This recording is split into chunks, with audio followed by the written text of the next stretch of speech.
এই ছেলেটা বিয়ের বয়স হয়ে গেছে, বাড়ি থেকে বিয়ে দিতে চাইছে কিন্তু করছে না, কিন্তু এখন অনেক বলার পরে ও সম্মত দিয়েছে যে আমি বিয়ে করব।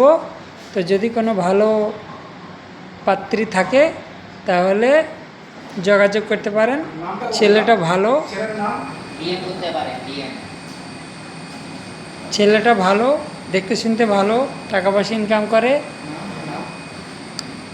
আর নাম হচ্ছে মোহাম্মদ আহমেদ আহম্মদ হোসেন। আহমদ হোসেন। আহম্মদ হোসেন। আহম্মদ তো বলছি, আহমেদ হোসেন, আহমেদ হোসেন। ছেলেটা অতি ভদ্র, নম্র, একদম ভদ্রভাবে কথা বলে। যতটা দেখতে সুন্দর ততটাই মনটাও ভালো। ঠিক আছে, তো যদি কোনো ভালো পাত্রী থাকে তাহলে যোগাযোগ করবেন। আর কথা হচ্ছে দহেজের বিশেষ কিছু চাপ নেই, এবারে খুশি হয়ে যেটা দেবে সেটা নেবে। মেয়ে দেখতে শুনতে ভালো হওয়া চাই, শিক্ষাগত যোগ্যতা ভালো হওয়া চাই, ইত্যাদি।